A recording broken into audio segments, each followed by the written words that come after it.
teman-teman media lah yang menyarankan waktu saya hampir berkelahi lah Bang dengan Menpan RB ketika itu. Hah? Berkelahi dengan menteri? Oh iya. Kapan lagi kan?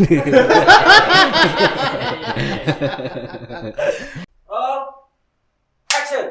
Sobat CCN, Source of Inspiration, hari ini kita kedatangan aktivis honorer yang namanya itu sudah menasional, Yolis Suhadi. Halo Lis, apa kabar? Halo Bang, baik. Alhamdulillah, semoga Bang juga baik. Lis, kamu aktivis honorer? Ya kalau teman-teman menyebutnya seperti itu Bang, kalau saya sendiri merasa belum. Sejak kapan Lis? Berjuang secara nasional itu sejak tahun 2009.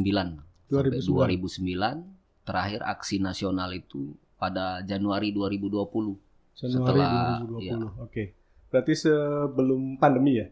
Iya. Sebelum pandemi? Iya, sebelum pandemi kemarin. Lis, apa sih alasan mendasar atau motivasi kamu memperjuangkan honorer?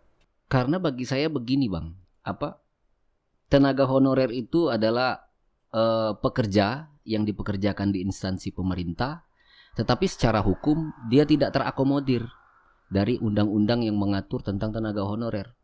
Sementara pemerintah sendiri dan DPR menurut saya masih tidak serius dalam hal memanusiakan tenaga honorer itu. Apa saja, Lis, tantangan kamu memperjuangkan honorer? Kalau tantangannya sih barangkali dari tenaga honorer itu sendiri, Bang. Jadi begini, kadang-kadang tenaga honorer itu dihantui oleh rasa ketakutan. Misalnya ketika kita mau melakukan upaya hukum dalam memperjuangkan tenaga honorer itu, artinya kan mereka harus memberikan kuasa ke kita. Okay. Sementara ketakutan mereka itu mengalahkan penderitaan mereka sendiri. Artinya takut kena pecat, takut intimidasi dari atasan. Dan itu terjadi. Jadi lebih kepada individu honorer itu sendiri tantangannya. Lis, tenaga honorer ini kan banyak. Bukan hanya di Jambi. Di seluruh Indonesia hampir ada tenaga kerja honorer. Iya, yang Bang. kamu perjuangkan itu tenaga honorer yang di Jambi atau seluruh Indonesia? Seluruh Indonesia, Bang. Seluruh Indonesia? Iya, dari Sabang sampai Merauke. Berapa jumlah honorer seluruh Indonesia? Kalau tenaga honorer kategori 2 saja itu jumlahnya 568.000 sekian. Itu untuk X kategori 2. Kemudian X kategori 1 sekitar kurang lebih 300 sampai 400.000. Kemudian honorer yang setelah tahun 2005, artinya kan ada terus pengangkatan honorer, Bang. Betul. Jadi sampai pengangkatan terakhir ini, kalau kami prediksi, itu sekitar menginjak angka lebih dari 1 juta pegawai honorer. 1 juta? Iya, Bang. Banyak ya? Banyak. Makanya jangan heran kalau setiap agenda politik 5 tahunan, honorer itu jadi selalu ditunggangi dari kepentingan-kepentingan politik. Jadi setiap pilpres, kalau si A jadi presiden misalnya kan, dijanjikan akan mem-PNS-kan honorer. Nah, begitu. Jadi honorer itu ada, dibutuhkan, baik untuk kinerja pemerintah itu sendiri, kemudian kepentingan politik, tapi secara hukum dia tidak terlindungi. Itulah mungkin alasan mendasarnya. Maksud tidak terlindungi apa? Ya tidak terlindungi, jadi honorer itu tidak diatur. Jadi undang-undang ASN itu diharapkan menjadi payung hukum untuk tenaga honorer. Sebagaimana buruh itu kan dilindungi Bang dari Undang-Undang Nomor 13 tahun 2003. Ya kan? Jadi diatur gaji mereka, kemudian jaminan kesehatan mereka. Sementara honorer sendiri itu tidak diatur. Tidak diatur sama sekali? Tidak diatur sama sekali. Dalam Undang-Undang ASN? Ya karena Undang-Undang ASN itu kan cuma mengatur, di pasal 5 itu Bang cuma mengatur PNS dan P3K. Sementara honorer ini kan bukan P3K. Berarti termasuk ke dalam golongan apa? Dia pekerja atau? Kalau saya mengatakan honorer ini Bang mau dimasukkan ke pekerja, ke buruh, itu juga tidak diakui. Buktinya beberapa kali kita mengadvokasi, misalnya ada tenaga kerja honorer di Kabupaten Kuansing. Kemarin itu dipecat hampir 3.000 orang. Tapi kita mau memperjuangkan hak-hak mereka itu, kiblatnya kemana? Kalau misalnya mereka buruh, jelas Bang, kita mengadvokasi mereka mengacu kepada Undang-Undang Ketenagakerjaan. Tapi untuk honorer sendiri, tidak ada. Jadi honorer itu menurut saya dipekerjakan suka-suka, dipecat kapan saja. Kalaupun mati dalam bekerja, ya karena tidak dilindungi BPJS bang, mati konyol begitulah kira-kira. Kalau dari penjelasan Yolis, apakah termasuk perbudakan? Ya, di beberapa kesempatan saya sudah mengatakan di DPR RI sendiri saya mengatakan bang bahwa honorer itu adalah perbudakan modern. Dengan berbagai macam cara gitu, merekrut tenaga honorer terus tidak diatur dalam regulasi, Ya, itulah bisa disimpulkan sebagai perbudakan. perbudakan. Jadi begini bang, mungkin agak banyak mengatakan bahwa itu terlalu frontal menyebut dengan kata perbudakan gitu kan bang. Tapi menurut saya jika kita mempekerjakan orang gajinya di bawah UMP kan bang, terus tidak dilindungi BPJS Ketenagakerjaan. Kalau di sektor swasta jelas itu pidana bang. Bagi si pelaku usaha yang mempekerjakan tenaga kerja dengan tidak memenuhi ketentuan-ketentuan peraturan perundang-undangan, artinya sanksinya jelas. Sementara pemerintah sendiri mempekerjakan tenaga honorer, gajinya itu bang kalau dikatakan di bawah UMP masih enak, artinya sedikit lagi menyentuh. Kalau ini kan prihatin kita bang, karena gaji honorer itu untuk guru itu ada yang 200.000 sampai 700.000. 200.000 guru? Iya. Wih. Bahkan tenaga kesehatan di Kabupaten Oku Timur itu tidak digaji, cuma diberi tips uang transport 150.000. Kalau kamu kan udah lama nih mendampingin dari 2009 sampai sekarang ya? Sampai sekarang. Mendampingin honorer ini. Kalau kamu himpun, kira-kira kita batas minimal sampai maksimal paling tinggi berapa gaji honorer? Honorer. Baik. Kemarin waktu saya melakukan gugatan nasional ke Mahkamah Konstitusi menggugat undang-undang sampai ASN. gugat juga? Sampai ke Mahkamah Konstitusi? Ya, alhamdulillah bang. Saya sudah menggugat presiden 2 kali, kemudian menggugat peraturan perundang-undangan undang-undang ASN di Mahkamah Konstitusi sekali, kemudian menggugat PP 56 di Mahkamah Agung sekali. PP Artinya 56 tentang apa tulis? tentang pengangkatan tenaga honorer kategori 2. pengangkatan. Iya, kalau Berarti sebenarnya sudah ada regulasi terkait dengan pengangkatan honorer. pengangkatan honorer. Ya, Di ada PP bang. Di PP PP 56, terakhir PP 56 ya. tahun 2012. Tahun 2012 itu. Iya, itu ada perintah. batas akhir ya, batas akhir pengangkatan honorer. Batas Iya. akhir. Jadi begini, Bang. Undang-undang ASN ini menurut saya terjadi kekosongan hukum dalam hal perlindungan tenaga honorer. Kalau Undang-Undang 49 tahun 99 tentang pokok-pokok kepegawaian itu upaya pemerintah di era Presiden SBY untuk mensejahterakan tenaga honorer itu ada 3 regulasi yang dikeluarkan. Pertama PP 48 tahun 2005, kemudian PP 43 tahun 2007, terakhir PP 56 tahun 2012. Artinya setelah itu keran pengangkatan honorer ditutup, makanya dikeluarkan Undang-Undang ASN. Tetapi pemerintah itu lupa bahwa masih ada honorer itu yang tidak terakomodir dari 3 regulasi tadi. Begitu, Pak. Tadi yang salary yang tadi honor, Ya, gaji. gaji. Itu ranknya dari berapa? Gaji honorer itu bang, kalau dari kami sampaikan ke Mahkamah Konstitusi di dalam alasan penggugatan itu, gaji honorer guru itu berkisar dari 200 sampai sekitar 2.200.000. Berarti kalau di Jambi di bawah Di UMR bawah, ya? di bawah UMR. Dan hampir Hampir seluruh Indonesia di bawah seluruh UMR. Indonesia di Jadi bawah UMR. honorer itu yang UMR itu bang, cuman setahu saya cuma di Jabodetabek. Liz, kalau saya baca di Undang-Undang Ketenagakerjaan, Baik bang. pekerja yang tidak dibayar UMP Uh-uh. ataupun UMR itu kan dipidana. Iya bang. Kalau di yang kamu dampingin Uh-uh. Tenaga honorer ini itu ada mekanisme seperti itu nggak? Itu saya bilang tadi dengan abang. Jadi saya bilang undang-undang ASN ini bang tidak memayungi sama sekali kepentingan. Sama sekali hukum. tidak memayungi. Jadi seperti yang saya sampaikan ke abang tadi, tenaga kesehatan. Jadi perbudakan modern kita ini canggih sebenarnya bang. Negara itu membungkus ke perbudakan modern itu sangat rapi sehingga tidak tersentuh hukum. Coba saya tanya ke abang, ada tidak pemerintah daerah yang digugat gara-gara mempekerjakan tenaga kerjanya dengan upah minimum tadi, di bawah upah minimum? Tidak ada bang. Karena tidak ada regulasi. Kemana acuan kita mau menggugat? Kalau buruh tadi kan jelas bang. Saya jadi nulis, kalau kita konklusikan ya, Siap. ini kategori tenaga kerja atau apa? Kalau saya bilang tidak masuk keduanya bang. Tidak masuk Iya. keduanya. Jadi seperti saya katakan tadi, kekosongan hukum. Oke, kekosongan hukum ya. Iya.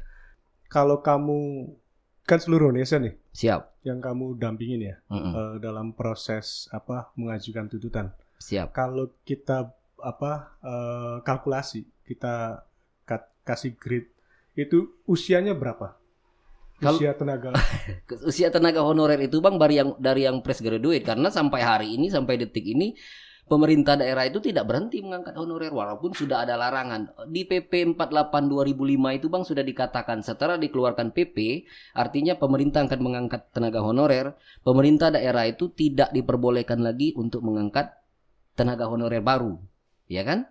Tapi kenyataannya karena daerah butuh diangkat terus sampai hari ini pengangkatan honorer itu. Jadi Artinya usianya ada yang ya, Liz? Yang baru dari 17 tahun sampai ke usia pensiun. Terakhir kali mau pensiun pun ada. Sudah ada yang pensiun Bang. Sudah ada yang Iya. pensiun. Bahkan di Mahkamah Konstitusi kemarin kami mengajukan satu orang yang ketika kami daftarkan gugatan itu dia pensiun Bang. Jadi honorer itu misalnya seperti saya katakan tadi, kalau buruh Bang dia jelas, kalau pensiun kan ada uang pensiun baik itu PNS kan. Kalau honorer itu kalau dia pensiun itu cuma dapat 2M Bang. Iya. 2M itu ya bukan 2 miliar tapi makasih gitu. Oh makasih. Saya kira miliar. Saya langsung dia tenaga kerja terus bukan ada kekosongan hukum, rupanya 2M. Iya 2M. Apa? Makasih. Makasih. Minum dulu Liz. Oke siap. Liz, balik lagi ya. Tadi kan kamu beragam nih dari sisi usia. Ada yang dari 17 tahun ya? Iya Bang, dari yang 17 tahun istilahnya itu berarti kemungkinan baru lulus SMA ya? iya Apa baru SMP lulus ya? SMA SMA ya? Terus ada yang sampai Usia pensiun. Iya. Saya balik lagi ke pertanyaan awal. Baik. Motivasi dan alasan kamu memperjuangkan honorer ini, saya curiga, Liz. Jangan-jangan karena ada banyak-banyak cewek-cewek cantik di sini. Enggak. Hah? Enggak gitu Bang. Jadi beberapa senior saya pernah mengatakan kalau kita ingin memperjuangkan sesuatu itu kan harus luruskan niat dulu kan Bang. Oke. Artinya begini Bang. Kenapa saya konsen dalam memperjuangkan honorer ini? Karena saya sendiri berangkat dari sana. Oke. Iya. Itu saja, tidak ada alasan lain. Kemudian ya tidak ada orang yang ingin memperjuangkan tenaga honorer.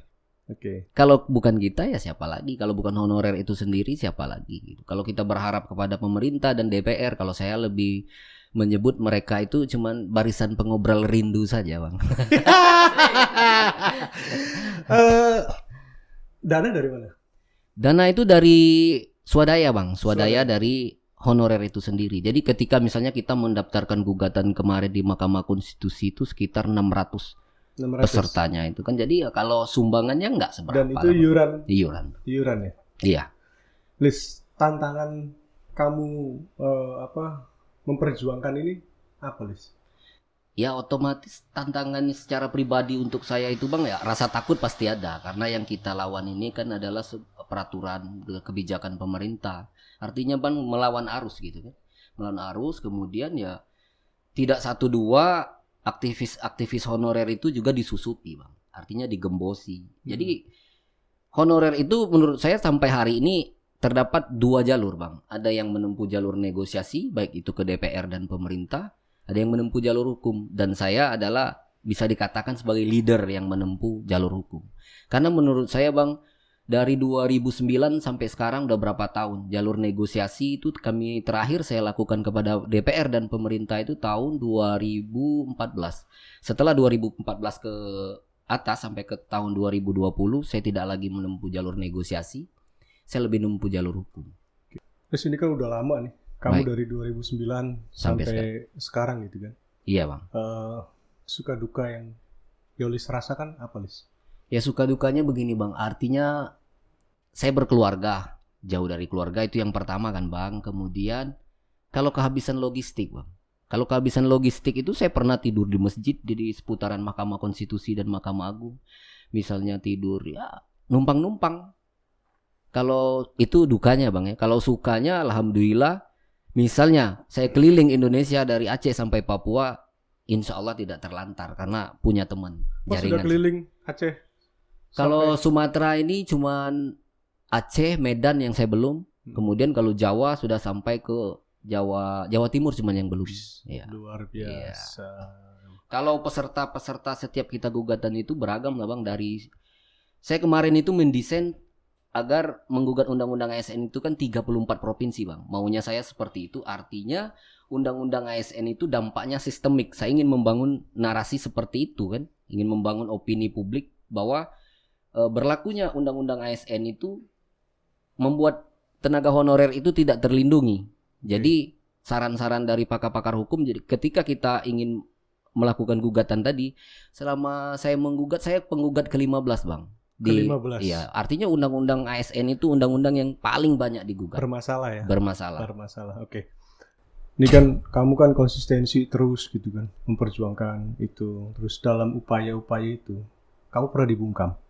Kalau dibungkam dari pemerintah langsung, sepertinya itu tidak Bang. Tapi melalui yang saya bilang tadi, aktivis honorer yang berafiliasi lah dengan tokoh-tokoh tertentu. Jadi misalnya dia bilang, tidak usahlah ikut. Kamu bilang gembos itu? Iya. Jadi misalnya, tidak usahlah ikut jalurnya si Yolis itu. Kita tunggu saja. Ini DPR sudah mau melakukan revisi undang-undang. Oke. Untuk apa katanya, kan begitu. Paling seperti itu. Barisan kita dipecah sehingga iming-iming misalkan, Lis, kapan sih kamu perjuangan aku angkat jadi pegawai negeri gitu? kalau Atau Lis lewat jalur belakang aja gitu. Ini gitu. Ada nggak iming-iming sesuatu ketika kamu memperjuangkan itu? Kalau iming-iming sesuatu tidak Bang, tapi kalau diajak ke jalur belakang pernah. Misalnya saya dulu pernah tahun 2012 waktu PP 56 udah turun. Jadi kita pertemuan lah di gedung PGRI di Jakarta. Jadi aktivis itu saya terakhir yang paling datang karena dari Jambi kan terakhir saya datang. Saya dipanggil dari tim 9 lah waktu itu kan, dari berbagai daerah. Dia bilang, Bang Yolis, kita ini kan leader nih Bang di daerah. Kita kan pemimpin di daerah. Kita dulu lah, ini ada jalur. Karena pada waktu itu pengangkatan tenaga honorer X kategori 2 itu kan ada yang bermasalah Bang. Jadi bagi yang memalsukan SK itu kan gugur dengan sendirinya. Jadi untuk mengisi slot-slot kosong tadi, itu katanya dibuka jalur yang dari belakang tadi. Tetapi saya tidak mau Bang, karena saya katakan saya berjuang dari Jambi untuk memperjuangkan tenaga honorer ini, artinya tuntutan kita kan merdeka 100%. Artinya semua honorer harus PNS. Kalau kita sendiri yang ingin melakukan pengkhianatan, untuk apa kita berjuang? Singkatnya pada waktu itu saya menolak dan akhirnya ya benar. Mereka yang melakukan itu tadi tertipu Bang sampai 2,8 M. 2,8 M? Iya. Uang apa tulis? Itu uang beneran, bukan makasih tadi.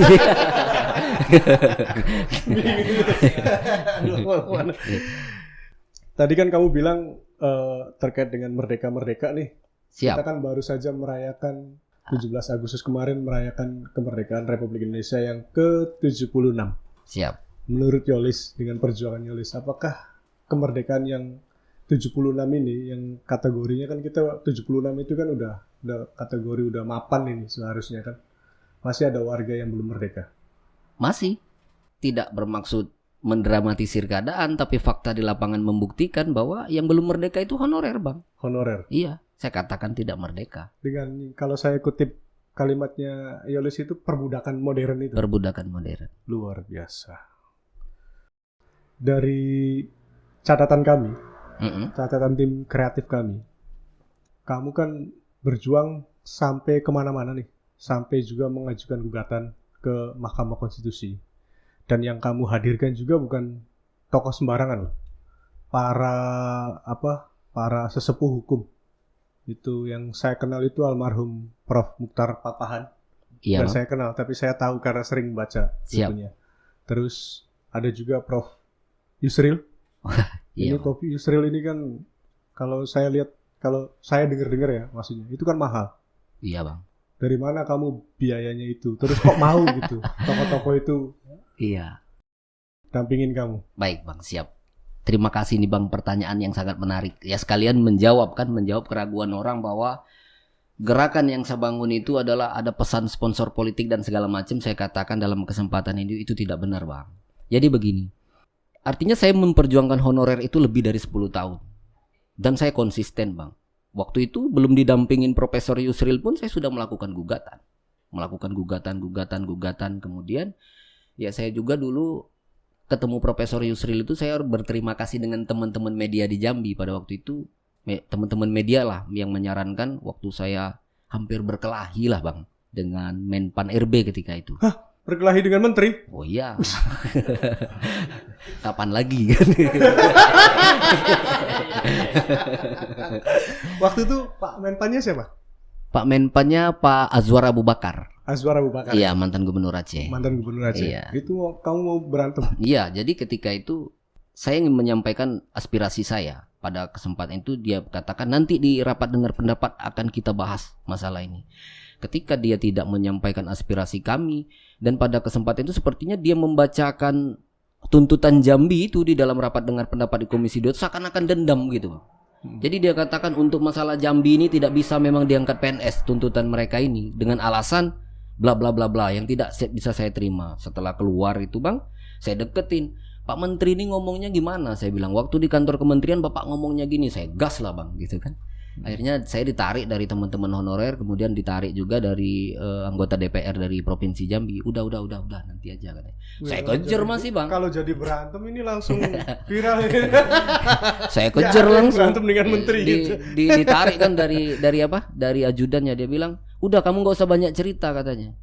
"Kalau kamu memang mau orang yang sudah diangkat sama seperti kamu itu dipecat, kamu bawa gubernur kamu menghadap saya pecat orang itu," katanya. Mungkin ditantangin, Bang. Dia pikir pegawai honorer nggak mungkin lah bisa menghadirkan gubernur gitu. Bagaimana kamu bisa menghadirkan tokoh-tokoh itu?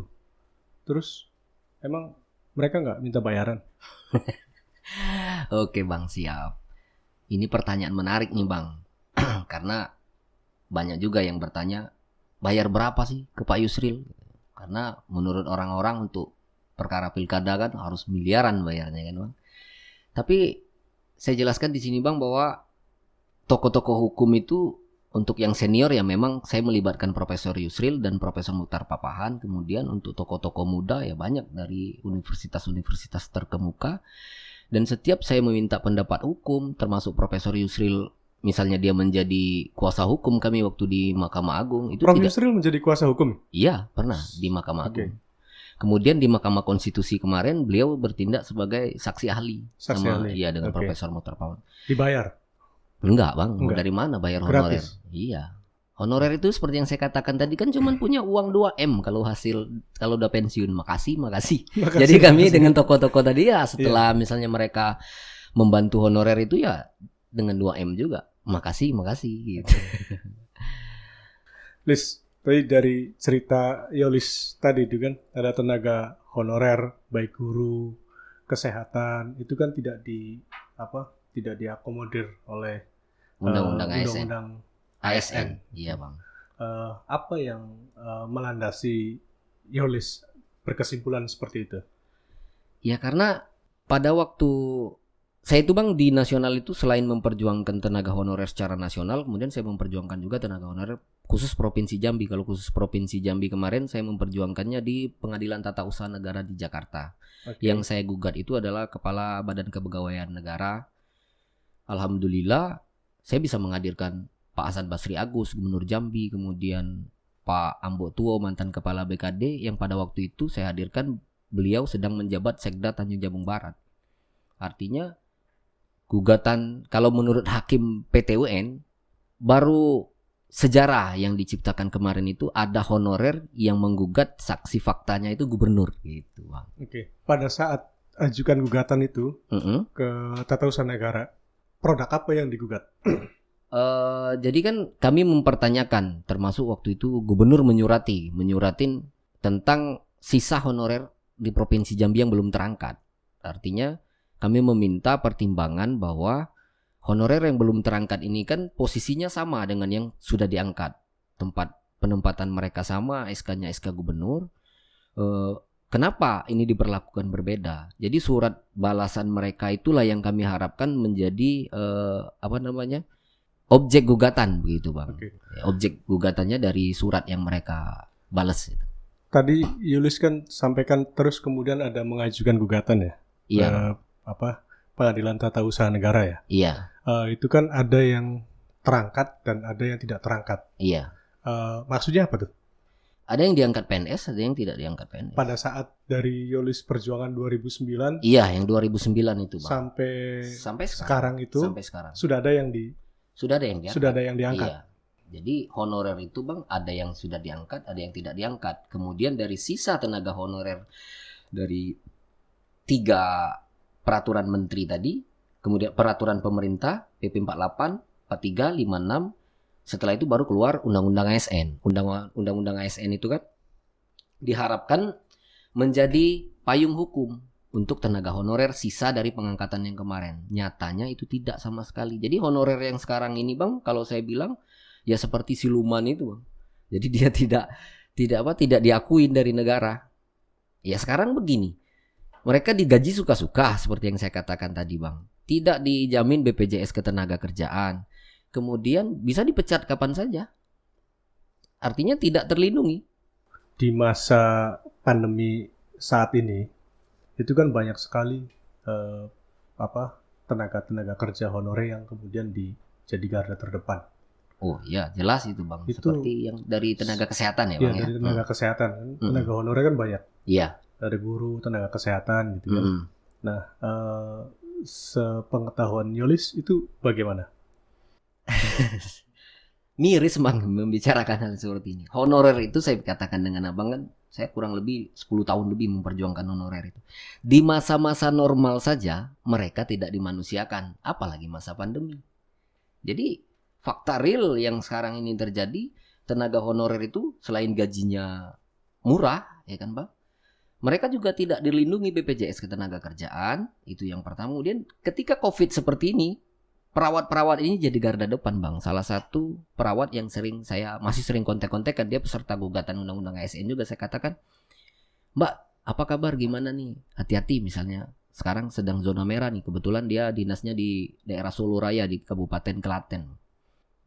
Saya tanya, apakah lancar nih honorer dari sana? Enggak juga lah, Bang, masihlah sama. Karena gaji honorer itu, Bang, sering dirafel. Jangan salah, bukan tiap bulan. Yang gaji 200.000 tadi itu bukan tiap bulan dibayarkan, tapi per 3 bulan, kadang-kadang seperti itu.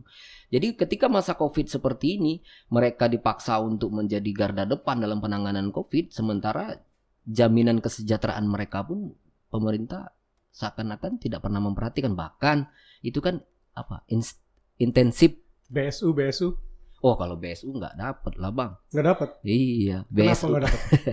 Karena begini, Bang, bantuan subsidi upah sebagaimana yang disyaratkan dari pemerintah kemarin, artinya katanya BSU ini adalah untuk pekerja yang berapa kalau nggak salah 5 juta ke bawah gajinya, artinya UMR lah gitu ya, Bang ya. Tapi ada syarat dan ketentuan berlaku, Bang. Mereka harus terdaftar di BPJS tadi. Nah, sementara honorer kan hampir 80% itu tidak ter-BPJS. Kalau Jabodetabek, yang setahu saya Jabodetabek mereka dijamin BPJS. Kemarin yang di Pekanbaru, Riau, itu BPJS. Cuman setahun, Bang, menjelang Pilgub aja BPJS-nya. Lis, secara pribadi ya, saya lihatnya dengar ceritamu itu kan miris banget. Iya, Bang. Terus kenapa sih tenaga-tenaga honorer itu kemudian bertahan? Oh, bertahan. Kalau saya boleh mengutip begini, Bang, ada pepatah mengatakan sudah ditampar ketidakpastian masih berpegang teguh dengan harapan, begitu ya, Bang ya.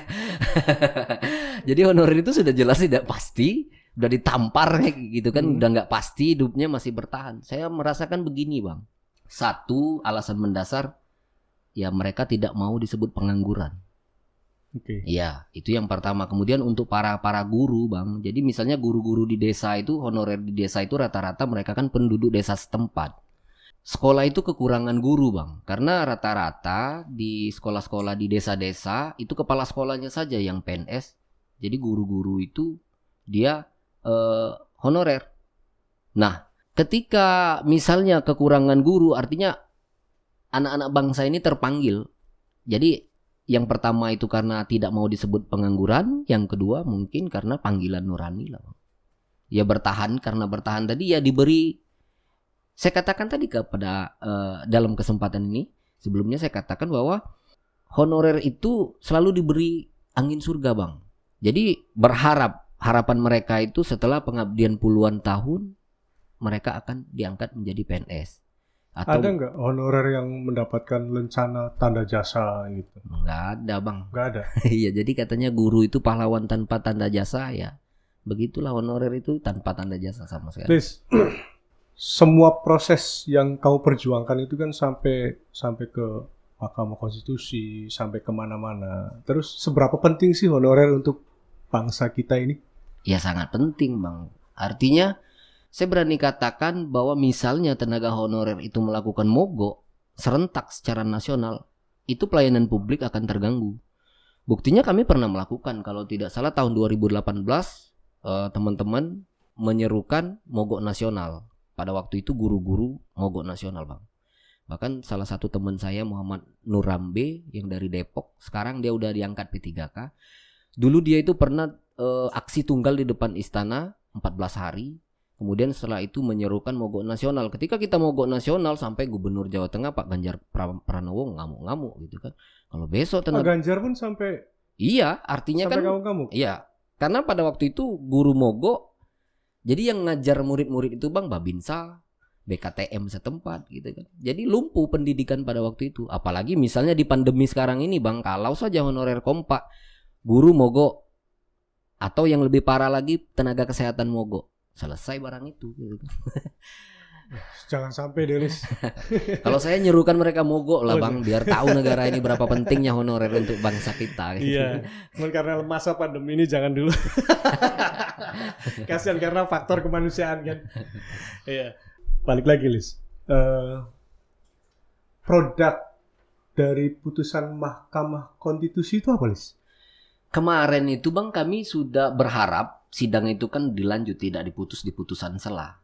Cuman ya karena pada waktu itu gugatan saya katakan tadi ke-15 bang. Jadi gugatan pertama, jadi gugatan itu kan misalnya pasal yang sama kita gugat kan nggak boleh di Mahkamah Konstitusi itu. Jadi gugatan sebelum saya itu banyak yang ditolak. Artinya karena alasan menggugatnya itu sama dengan penggugat terdahulu. Tapi ketika Yolis kemarin menggugat dengan kawan-kawan, karena kami diskusi baik dengan Profesor Yusril, baik dengan Profesor Mukhtar dan doktor-doktor hukum, pakar-pakar tata negara yang lain, kita dibantu bang dalam hal alasan penggugatan. Jadi untuk alasan gugatan kita diterima, tapi untuk alasan lain barangkali sehingga gugatan itu dinyatakan tidak dapat diterima. Tapi dalam pertimbangannya Mahkamah Konstitusi itu memberikan pertimbangan untuk kedepannya pemerintah diminta tidak berlaku diskriminatif. Karena begini bang, Undang-Undang ASN itu kan peruntukannya untuk umum. Dia mengatur tentang PNS dan P3K. P3K itu kan pertama kali sebagaimana amanat Undang-Undang ASN itu sendiri diperuntukkan untuk umum, tidak untuk honorer tertentu. Kemudian pada waktu pengangkatan honorer tahun 2018 kemarin di PP 49 kalau tidak salah saya, yang diangkat P3K itu hanya untuk honorer X kategori 2. Sementara amanat undang-undang tidak demikian. Artinya pemerintah itu sudah melakukan, menurut saya ini ya bang, berdasarkan hasil diskusi dengan beberapa pakar hukum juga, sudah melakukan kekeliruan dalam hal pengangkatan itu tadi. Sehingga kita protes, kita sampaikan juga alasan itu ke Mahkamah Konstitusi. Itulah jawaban dari Mahkamah Konstitusi menjadi bahan pertimbangan bahwa ke depan pemerintah tidak boleh lagi berlaku diskriminatif. Alhamdulillah. Sekarang kan pengangkatan P3K lagi nih bang. Ya kan, baik itu tenaga kesehatan, guru dan lain-lain, berdasarkan peraturan yang terbaru dibuka lagi keran untuk P3K. Berlaku memang untuk seluruh tenaga honorer, tapi ya itu tadi, untuk guru masih jauh dari harapan gitu. Berarti gugatan di MK itu ditolak. Iya. Tapi MK mengeluarkan itu tadi bang, mengeluarkan di pertimbangan seakan-akan ya kalau saya bilang keputusan banci lah bang gitu kan. Di satu sisi dia menolak, di satu sisi dia menyarankan pemerintah untuk tidak berlaku diskriminatif kepada honorer. Ntar dulu. Jadi produknya apa kalau gitu? Ya nggak tahu saya bang. Di satu sisi dia menolak, di satu sisi dia mengeluarkan produk. Enggak, di dalam putusan itu aja, di dalam putusan itu di pertimbangan. Di pertimbangan Mahkamah Konstitusi disebutkan kalau tidak salah saya ada 3 pertimbangan bang. Pertimbangan tentang pemahaman Undang-Undang ASN itu seperti apa, kemudian pemerintah ke depan katanya saya ingat pemerintah ke depan itu tidak boleh berlaku diskriminatif, harus memperhatikan hak-hak tenaga honorer. Ya hak-hak tenaga honorer artinya sudah jelas-jelas dalam alasan menggugat kami itu bahwa undang-undang ASN itu tidak melindungi hak-hak honorer. Jadi saya masih Tar dulu. Saya ulangi lagi. Iya. Produknya ditolak. Ya. Tapi MK mengeluarkan pertimbangan. Yang pertimbangannya itu adalah tujuan daripada diajukan gugatan. Iya. Ngaco juga MK tuh. Ya iyalah. Iya kan? Dia gugatan ditolak, terus kemudian dia mempertimbangkan itu kemudian tujuan daripada gugatan. Ya, jadi kemarin itu Bang misalnya perekrutan P3K sekarang ini diperlakukan lagi misalnya untuk honorer kategori 2 saja seperti awal-awal penerimaan P3K, kami akan melakukan gugatan kepada pemerintah, artinya tidak mengindahkan putusan MK, barangkali begitu. Oke, dari semua proses yang kamu lakukan ini, pencapaian terbesarnya apa? Untuk saat ini barangkali penerimaan P3K sekarang tidak terkhusus untuk tenaga honorer tertentu, itu pencapaian Bang. Oh, salah satu pencapaian. Ya, artinya kalau sekarang honorer itu menikmati walaupun dia diangkat baru tahun kemarin kan Bang, dia bisa ikut tes P3K. Itu pencapaian walaupun sekarang banyak yang klaim Bang. Jadi ada honorer yang berafiliasi dengan oknum Senayan misalnya kan mengatakan oh itu kami yang memperjuangkan begini-begini, ya saya bilang itu omong kosong lah. Ada oknum Senayan itu? Ya ada lah Bang. Jadi seperti saya katakan tadi, honorer itu bagi yang berjuang ke jalur hukum seperti kami, barisan saya, itu murni tidak ada pesan sponsor. Kalau yang melakukan negosiasi RDP itu kan terkadang ditunggangi Bang dari oknum Senayan gitu. Dengan berbagai macam. Iya, dengan bermacam dinamika, bisa jadi dia mau merebut simpati publik untuk maju pilkada dan segala macam gitu kan. Karena seperti saya sampaikan kepada Abang tadi, honorer itu adalah komoditas politik yang paling mudah dimanfaatkan. Komoditas politik. Padahal manusia itu. Itulah tadi. Punya anak, punya istri, punya tanggung jawab kan. Iya, punya tanggung jawab. Jadi jangan heran kalau pilpres misalnya atau pemilihan bupati. Kalau saya jadi bupati atau saya jadi presiden, honorer PNS. Ya kalau menurut saya Bang, sampai kapanpun honorer itu akan menjadi manusia yang tak jelas selagi regulasinya itu masih seperti sekarang. Terkait dengan kemarin ini kan rame banget nih. Padahal kalau Yolis jelaskan tadi, honorer itu udah nyampe 2 juta ya? Ya kurang lebih begitu. 2 juta. Iya. Terus kemarin itu saya lihat dan itu viral banget. Itu yang 75 pegawai KPK. Oh, masalah TWK. Gitu. Pernah nggak 75 pegawai KPK itu minta pendampingan Yolis? Enggak lah. Enggak ya? Enggak. Karena beda mungkin. Beda. Iya. Mereka kan lebih banyak pesan sponsor politiknya Bang. Kalau saya bilang kan, kalau kami Bang jujur saja merasa dianaktirikan. Honorer itu merasa dianaktirikan dengan alih status pegawai KPK. Mereka enak saja dengan kepres seluruh pegawai KPK jadi PNS, cuman dites wawasan kebangsaan. Saya yakinkan Bang pemerintah kalau honorer cuman dites wawasan kebangsaan, lulus semua dah 2 juta itu. Pertanyaan kemudian, memang dari 2 juta ini, itu nggak ada yang lebih baik daripada 75 itu? Enggak lah, kalau saya bilang lebih baik guru-guru honorer daripada pegawai KPK. Kenapa? Apa hebatnya pegawai KPK, saya tanya ke Abang. Berapa tahun KPK berdiri? Korupsi masih ada juga. Sementara guru-guru honorer, dia itu kan yang mencetak generasi penerus untuk bangsa kita. Dia mencetak polisi, politisi. Kalau guru-guru tidak sejahtera, bagaimana? Ingin mencerdaskan kehidupan bangsa. Jadi anggaran pendidikan kita yang katanya 20% bisa untuk mensejahterakan honorer, itu omong kosong lah.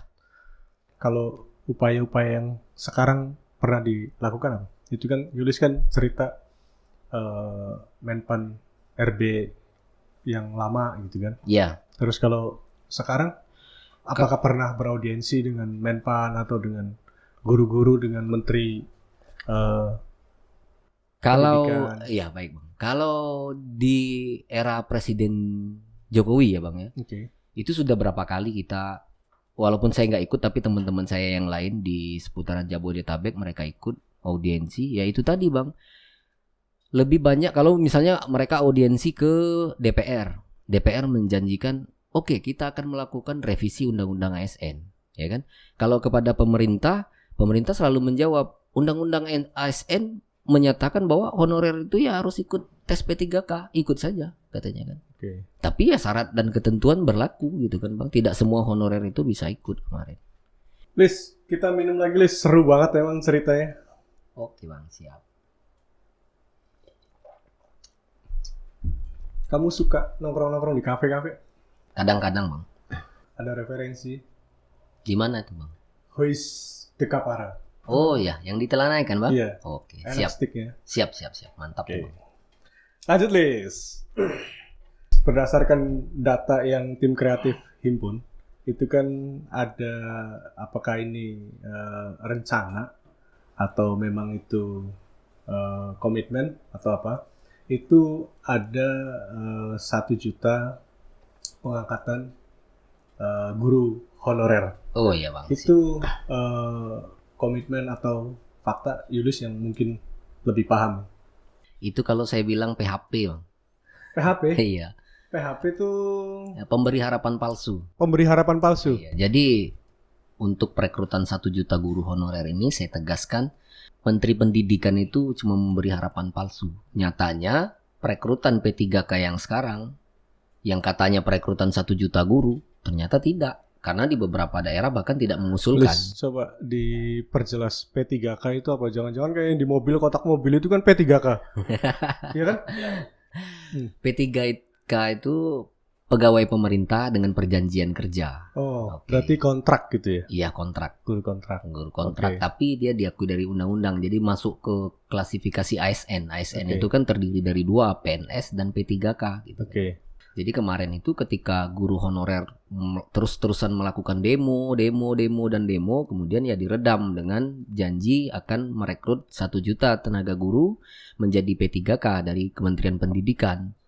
Kemudian Kementerian Pendidikan juga belajar dari yang terdahulu, Pemda juga kan Bang. Waktu perekrutan P3K yang pertama, itu kalau saya berani menyebut, itu adalah proyek menjelang Pilpres. Karena pada waktu itu PP 49 tahun 2018 digulirkan untuk merekrut tenaga honorer menjadi P3K. Tetapi ketika mereka lulus berjumlah sekitar 51.000, mereka itu menunggu SK mereka keluar itu sekitar hampir waktu 2 tahun, Pak. Artinya kan lucu, negara sudah mengeluarkan anggaran untuk melakukan perekrutan, tetapi SK mereka belum diterbitkan. Sementara di syarat peraturan itu sekitar 30 hari dari proses pengumuman mereka harus di SK-kan. Ternyata 2 tahun. Kemudian datang lagi nih perekrutan 1 juta guru. Pemerintah daerah kan tidak mau serta-merta langsung mengusulkan, Bang. Nggak tahu nih anggarannya dari mana. Kemudian kementerian pada waktu itu menjawab lagi. Pak Nadimnya bilang, pemerintah daerah jangan ragu-ragu. Silakan ajukan. Ayo kita sejahterakan guru honorer ini dengan kami siap. Artinya anggaran ada di Kementerian Pendidikan untuk menggaji 1 juta guru honorer ini. Ternyata setelah hari H itu tidak benar, Bang. Artinya penggajian guru-guru tadi misalnya diangkat 1 juta guru honorer tadi, gajinya dikembalikan ke anggaran APBD. Ya otomatis pemerintah daerah kan juga keberatan dengan seperti itu. Makanya saya berani mengatakan Nadiem Menteri Pendidikan itu hanya memberikan harapan palsu kepada guru-guru honorer. Siapa yang memberikan PHP? Menteri Pendidikan, Nadiem Makarim. Kalau kita lihat fungsi legislasi itu kan ada di DPR ya? Iya.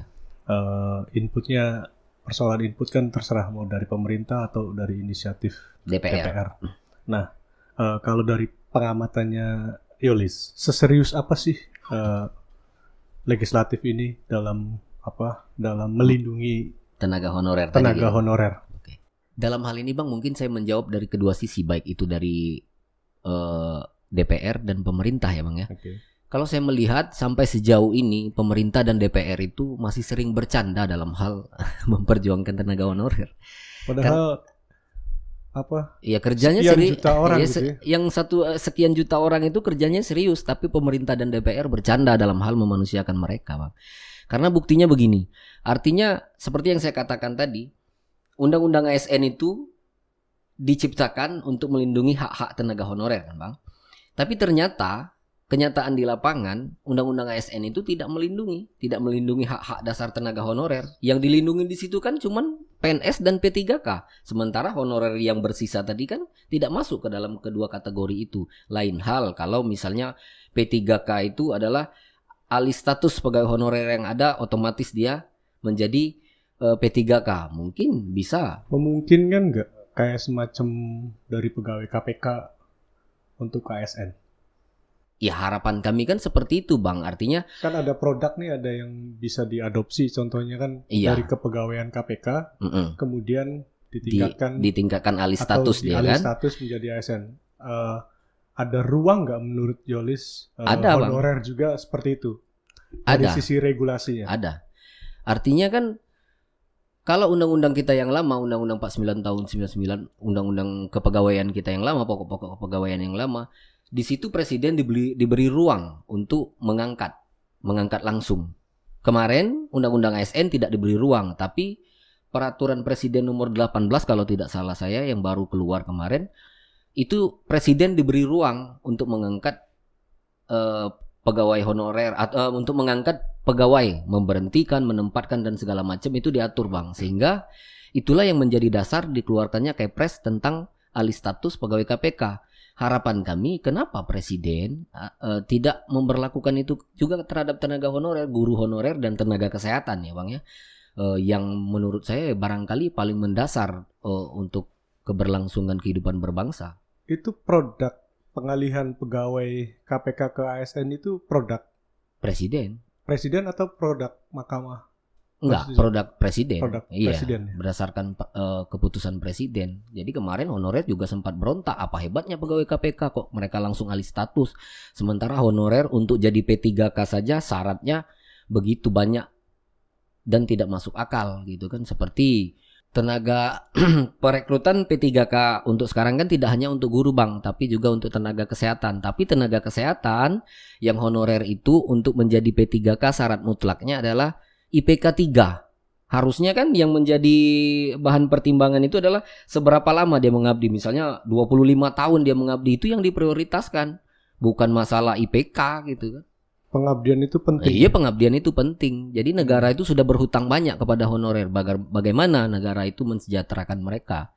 Jadi kalau saya berani katakan dari pertanyaan Abang tadi, seserius apa DPR dan pemerintah, mereka tidak serius, tidak pernah serius. Iya, karena berapa kali Bang, Undang-Undang ASN itu masuk, katanya kan seperti janji-janji mereka akan dilakukan revisi Undang-Undang ASN, melakukan sudah masuk ke dalam prolegnas. Sudah. Iya, sudah berapa kali? Tidak pernah jadi. Jadi tahun 2014 di penghujung masa jabatan DPR periode lalu, itu Undang-Undang ASN sudah masuk ke prolegnas, tapi sampai berakhirnya jabatan mereka tidak jadi barang itu. Kemudian periode yang baru masuk lagi ke prolegnas, tapi yang duluan keluar revisi Undang-Undang KPK, revisi Undang-Undang Mahkamah Konstitusi.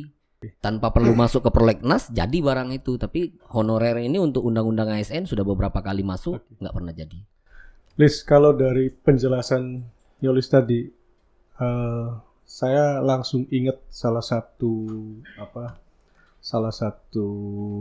tokoh ya, itu namanya Arif Rahman. Kenal Arif Rahman? Arif biasa dipanggilnya, biasa di medsosnya itu Dayang namanya. Itu dia ngomong begini, tidak ada hukum atau aturan yang lebih hebat daripada pemahaman. Pernah dengar nggak begitu? Iya. Itu sebenarnya Plato, bukan Arif.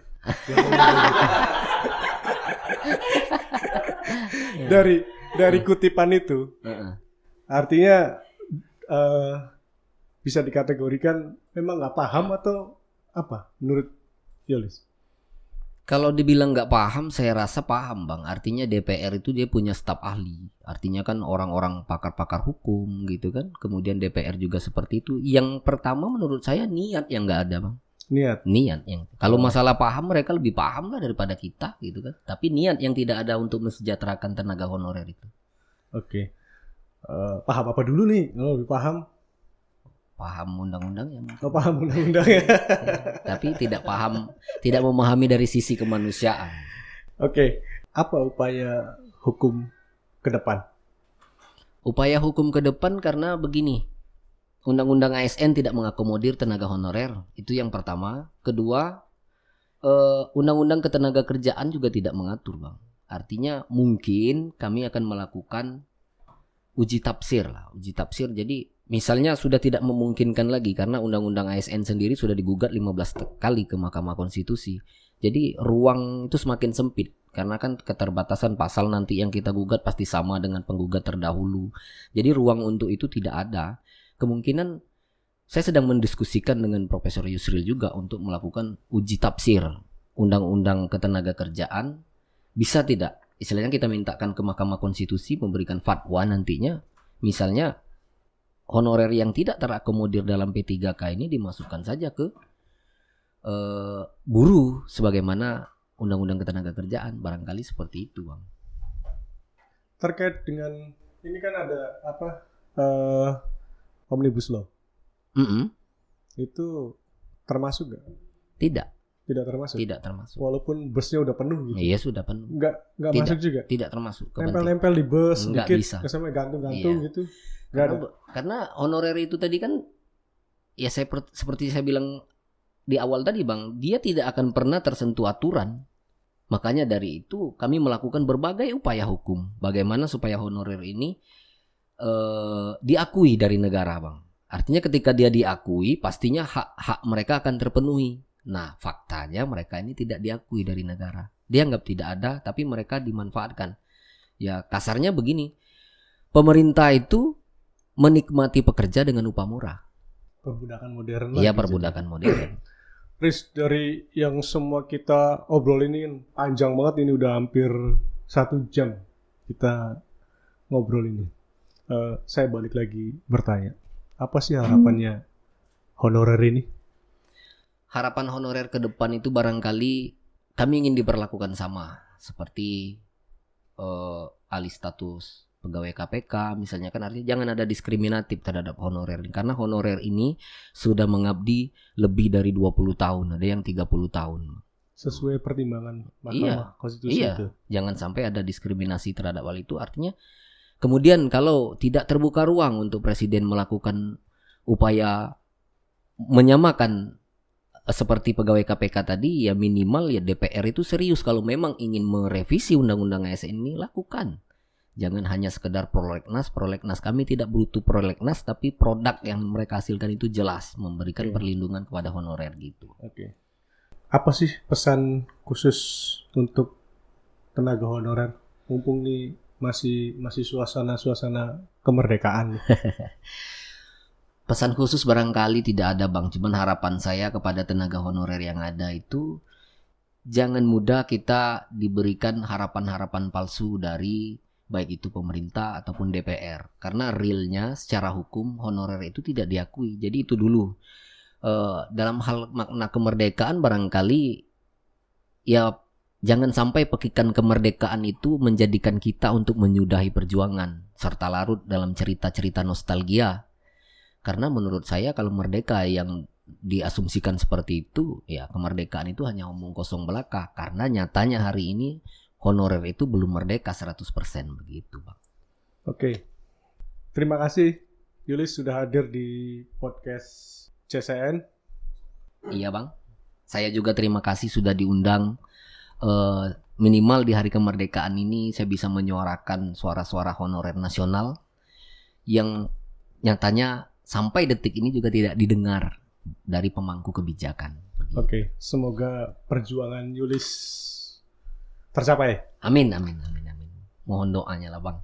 Semoga apa yang kami perjuangkan ini minimal membuahkan hasil. Harapan saya itu kepada pemerintah dan teman-teman honorer, merdekakan honorer 100% atau matikan saja mereka 100%. Jangan sampai di negara yang sudah merdeka 76 tahun tapi masih ada penjajahan terhadap warga negaranya. Merdeka. Challenge nih. Oke, siap. Dijawab cepat. Oke. Kamu pernah ditarik jarinya kan? Pada saat akad nikah kan ditarik jarinya. Siap, ya. Satu nafas. Oke. Sah gitu kan? Iya. Diangkat PNS sendiri atau terus berjuang meskipun tanpa kepastian? Terus berjuang. Mantap. Kedua nih, Riz. Pilih menemani keluarga atau menemani kawan-kawan honorer? Untuk saat ini lebih banyak menemani kawan-kawan honorer, Bang. Kenapa? Karena bagi saya itulah kenikmatan tersendiri buat saya. Apa bukan karena pandemi? Enggak juga, enggak karena pandemi. Riz, ini challenge yang ketiga nih. Dari tadi kan kita ngobrol serius gitu kan. Siap? Bahkan kamu mau berantem ada tadi. Iya. Sampai saya lihat mimik emosi kamu itu kayaknya Iya. serius banget gitu kan. Siap, Bang. Tapi berdasarkan informasi dari tim kreatif, ada sisi melankolis kamu. Oh. Katanya kamu pencipta lagu. Ya dulu, Bang, waktu Dulu. SMA. Waktu SMA. Terus sekarang masih? Enggak lagi. Enggak lagi? Iya, sejak berkutat dengan urusan honorer, mau diciptakan lagu ya honorer itu udah sedih semua jadi malas. Kalau boleh tahu, biasanya lirik lagunya tentang apa? Tentang perjuangan, tentang cinta.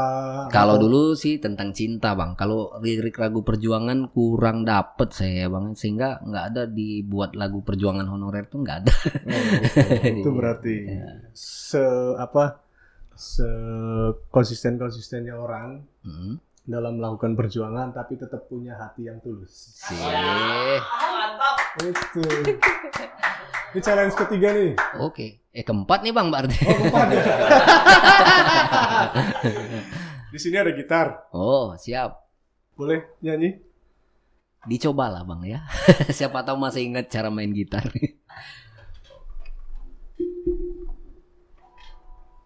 Tidak apa-apa, maju sedikit. Oh, boleh ya?